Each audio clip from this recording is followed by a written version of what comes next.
5. An audio adventure based on scenes of the Solverse from Infinity Labs, written by Atlas Theory.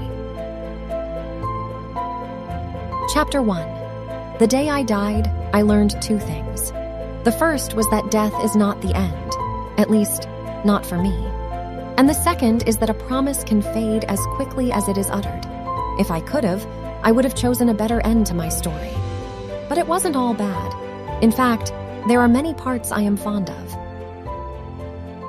My story truly began on the outskirts of Galway, a small village known for its bakers. I lived in a small cottage with my grandfather, a wise old man with a long white beard.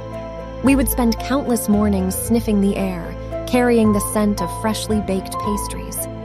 The evenings were filled with the soft sounds of my grandfather's flute. I would get lost in those enchanting tunes, and by the look in his eyes, I could tell he was somewhere else too. Before bed each night, he would tell me a story, weaving tales of epic adventures and mythical beings. I remember one night in particular because it was the first night he spoke of them, the anomalies. There was once a young girl, about your age now, who held immense power, he said, his voice hushed and mysterious. You see, she could harness the nova around her to create beautiful paintings. Paintings of what, Grandpa? I asked, my eyes wide with wonder. Pretty much anything you could think of. Nature, great cities, and small things that people wouldn't even notice. She captured what inspired her. Grandpa laughed, a mischievous twinkle in his eyes. You know, it said she completed over 1,000 pieces before. Before what? I pressed, eager for more. Well, whenever there's power, there are those who want to take it.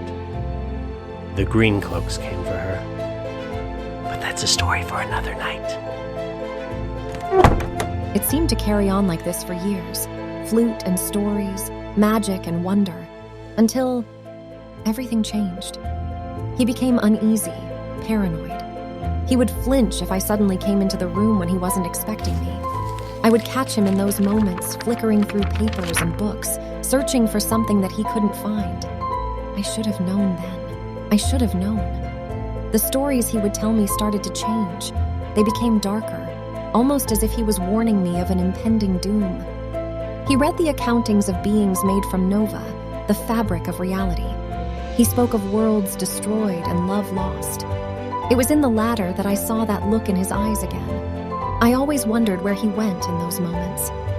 One night, I heard a knock on my bedroom door. Come with me, my grandfather said solemnly. I followed him down the stairs from my loft. He walked faster than usual, focused on his task. I remained silent and watched as he started to tear away paper and tie-ins from a package until he produced a book. He opened it and ruffled through some loose pages that were shoved behind the cover. He laid one out in front of me.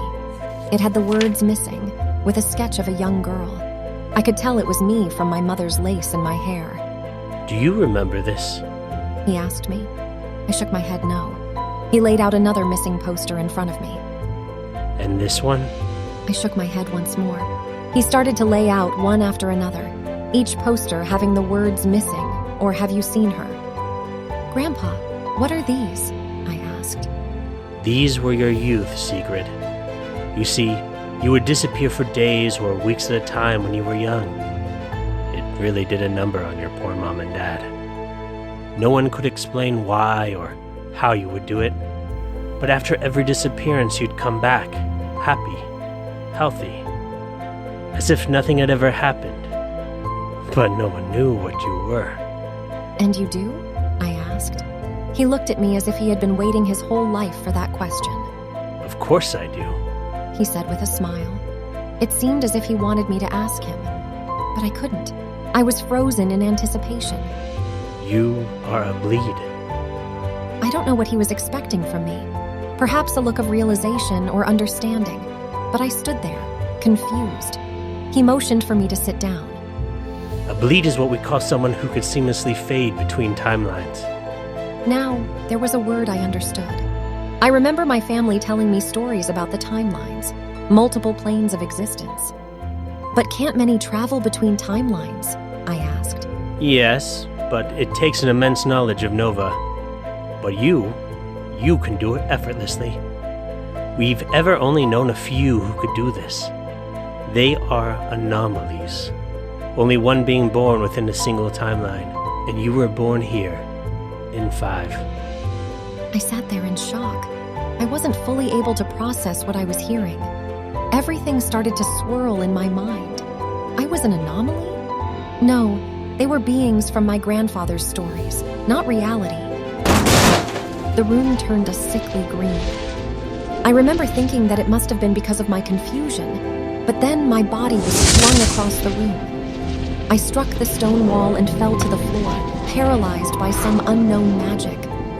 As I laid there, I could make out beings cloaked in green entering the room. I saw my grandfather standing between us, readying a spell of his own. My vision started to blur and my hearing faded.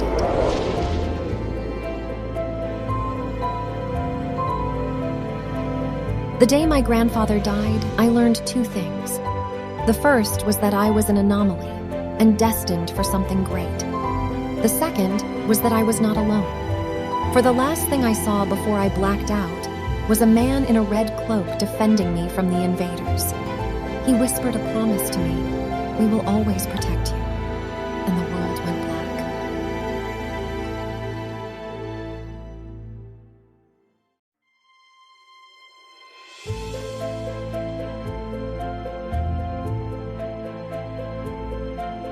Five, an audio adventure based on scenes of the Solverse from Infinity Labs, written by Atlas Theory.